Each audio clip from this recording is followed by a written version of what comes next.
सिर्फ 10 सेकंड के लिए, 20 सेकंड के लिए अपनी आंखों को बंद करो और सोचो कि आपकी दुहाई में कहीं मिलावट तो नहीं है। आपकी दुहाई में कहीं मिलावट तो नहीं है। आप मांग रहे हो खुदा से कि परमेश्वर मेरी ये जरूरत है, मुझे इंतजाम कर। आप रो भी रहे हो, आंखें भी भर रहे हो। सच में वो आपकी जरूरत है और खुदा आपको देना भी चाहता है। खुदा ने एटीएम निकाला, आपको ब्लेस करने के लिए सोचा ही था। स्वर्गदूत आने वाला ही था आपके द्वार पर। गुड न्यूज, गुड ब्लेसिंग आने वाली थी आपके पास, आपके फोन पर। प्रभु ने किसी मनुष्य को बेचैन किया था कि वो आपके लिए एक स्वर्गदूत के रूप में आपके लिए खड़ा हो। प्रभु ने किसी के मन में डाला था आपको ब्लेस करने के लिए, आपके लिए रास्ते खोलने के लिए। लेकिन उससे पहले आपने दुआ करी, आहें भरी, दुहाई दी यहोवा की। लेकिन अचानक आप किसी और की तरफ ताकने लग गए। अरे हाँ, ये बंदा दे देगा, ये बहन दे देगी, ये भाई कर देगा, अरे ससुर जी कर देंगे, सासू माँ कर देगी। कोई भी मनुष्य था, कोई भी। आप अचानक ताकने लगे दोस्त मित्र किसी भी व्यक्ति की तरफ कि कोई आपके लिए कुछ कर देगा, इंतजाम कर देगा, रास्ते खुल जाएंगे, कोई आपकी हेल्प कर देगा।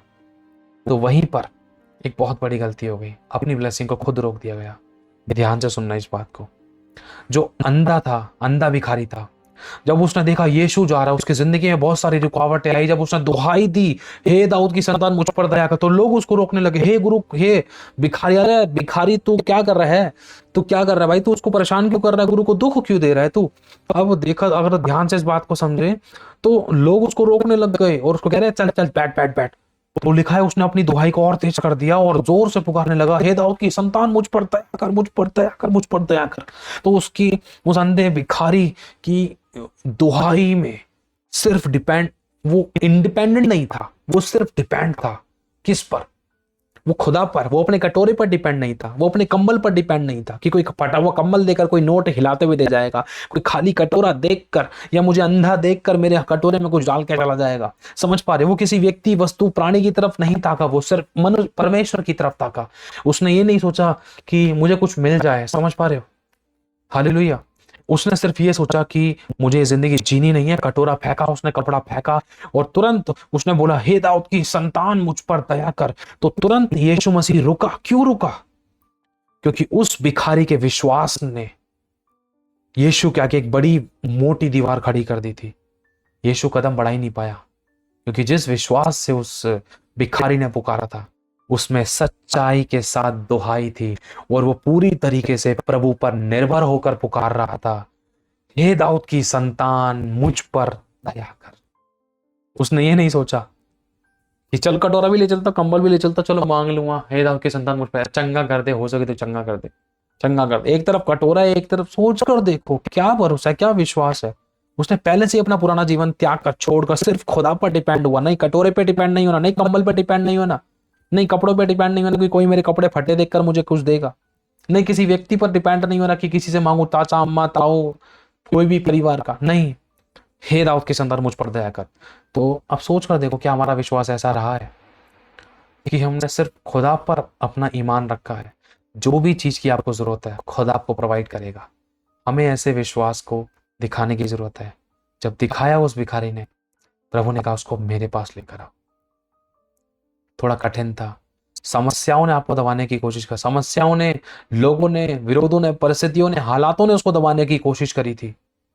सोच कर देखो मेरे भाई और बहनों, जो आंख वाले थे ना वो खुदा के निकट नहीं आ सके, वो खुदा उनसे बात नहीं किया। लेकिन जो अंधा था उसके विश्वास ने दूरी से यीशु को रोक दिया था, हे दाऊद की संतान। सोच कर देखो, लोगों ने उसको दबाया, सताया, उसका विरोध किया, लेकिन उसने अपनी दुहाई और बढ़ा दी पूरे डिपेंड होने के द्वारा कि सिर्फ अब आज ये आखिरी दिन है, मुझे पूरी तरीके से उस पर डिपेंड होना है। पर वो चुटकी में तेरे लिए रास्ता निकाल देगा और वो खुद कहेगा कि मुझे तेरा प्रयोजन है, आ मेरे पास आ। और वो दूत को भेजेगा, जा मेरी बेटी के पास, जा मेरे बेटे के पास। क्यों? क्योंकि इसने मुझे सच्चाई से पुकारा है और जो सच्चाई से पुकारते मैं उनके निकट रहता हूँ और खुदा आपको गवाही देगा। आमीन। जब हम देखते हैं कि उस अंधे भिखारी ने जब जोर से पुकारा तो प्रभु उसके पास आया, मतलब उस प्रभु ने उसको बुलाया, उसको मेरे पास आने दो। प्रभु ने उसको बुलाया तो लोग जो रोक रहे थे उसको, उन्हीं लोगों ने उसको रास्ता दिखाया। चल चल चल चल प्रभु के पास चल। उसने अपना कटोरा उठारा, सब फेंका। देखो ये बात बार बार आपके सामने रिपीट की जा रही है, आसान नहीं है बात। ध्यान रखना, बहुत बार हम गिरे हैं, भटके हैं और बहुत कुछ खोया था हम लोगों ने हमारे अविश्वास की कमी के कारण। समझ रहे हो? एक तरफ दवाई है, एक तरफ रिपोर्ट है, एक तरफ डॉक्टर है। प्रभु ठीक कर देगा, हाँ अरे दवाई है ना, चल दवाई करे, दवाई खिला दवाई मना नहीं है। अरे रिपोर्ट है, ऑपरेशन तो कराना ही पड़ेगा, अरे प्रभु ठीक कर देगा, देखते हैं, हाँ प्रभु अपना काम करेगा, डॉक्टर अपना काम करेगा, दवाई अपनी काम।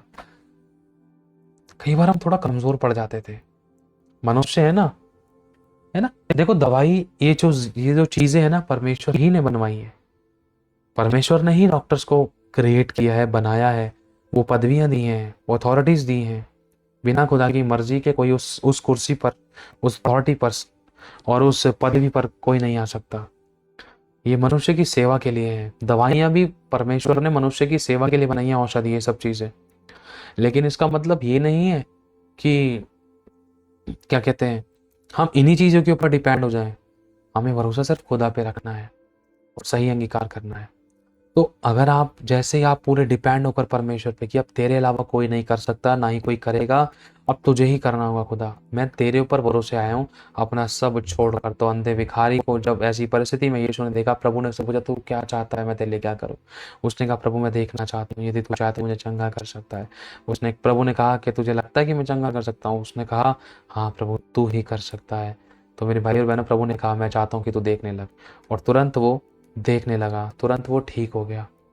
उसके विश्वास के द्वारा वो ठीक हुआ, क्योंकि उसका ये विश्वास था कि मैं इसको फेंकूंगा, कटोरे को, कंबल को फेंकूंगा, उसको और जोर से पुकारूंगा। मुझे अब ऐसी जिंदगी नहीं जीनी, मुझे यहाँ पर दोबारा कभी जिंदगी में नहीं बैठना है, मुझे यीशु को पुकारना है, अभी नहीं तो कभी नहीं। कल किसने देखा, जब पल का नहीं पता। मैं अभी पुकारूंगा और दुहाई दूंगा और उसको मुझे उत्तर देना होगा।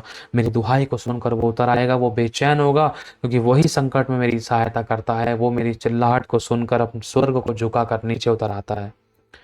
तो मेरे भाई और बहनों, हमें इस बात को समझने की जरूरत है कि हमारे विश्वास में, हमारी दुहाई में कहीं मिलावट तो नहीं है। हम किसकी ओर ताकते हैं? अगर हम पूरे तरीके से परमेश्वर पर डिपेंड होते हैं, अगर प्रभु की ओर ताकते हैं सही रीति से, ये नहीं कि प्रार्थना कर ली हमने परमेश्वर से, देखा तो अरे अरे यार 5,000 तू कर दे, 4,000 तू कर दे, 6,000 तू कर दे, दोस्त तू कर दे, अरे पड़ोसी से मांग ले, लोन ले लिया, इधर उधर ताक लिया, दुआएं भी कर लिया, आहें भरकर पुकार भी लिया, अब दूसरों से दुआ भी करा ली। हाँ प्रभु करेगा, प्रभु करेगा, पता चला फोन पे, अरे यार 5,000 पड़े तेरे पास, ला दे यार, कुछ काम था। फिर दुआ क्यों करिए? समझ पा रहे हो? किस लिए पुकारा है प्रभु को? फिर डिपेंड ही नहीं हुए प्रभु पे, तो प्रभु कैसे काम करेगा? प्रभु भी कहता है जब तू, मैं तो तेरे को देने ही वाला था, तूने अपना द्वार खुद बंद कर लिया है मेरी तरफ से, अब तू उसकी तरफ ताकने लगा है। और लिखा है जो मेरी ओर ताकते वो कभी शर्मिंदा नहीं होते। अब तू उसकी ओर ताक रहा है, तुझे उसको वापस लौटाना पड़ेगा। लेकिन तू मेरी ओर ताकता ना, तो मैं तेरे लिए ऐसे इंतजाम करता और ऐसे रास्ते खोलता, ऐसी गवाही बनाता कि तू हैरान हो जाता, ऐसी महिमा प्रकट करता। कई बार परमेश्वर ने ऐसे काम किए हैं कि सच में जब खुदा करता है ना, तो मैं खुदा को वापस देने की जरूरत नहीं पड़ती। हाँ वो भेंट देना, 10वां हिस्सा देना, वाली बात अलग है। लेकिन जब हम मनुष्य से मांगते हैं, तो मनुष्य को हमें लौटाना पड़ता था, ब्याज सहित। कई बार इज्जत के ऊपर भी बात आ सकती थी। हालेलुया। इसलिए प्रभु आपसे मुझसे चाहता है कि हम अपनी दुहाई को प्योरिटी के साथ दें, प्योर दुहाई दें, और वो सुनकर उतर आएगा और वो बेचैन होकर उत्तर देगा। आइए हम दुआ में चलते हैं।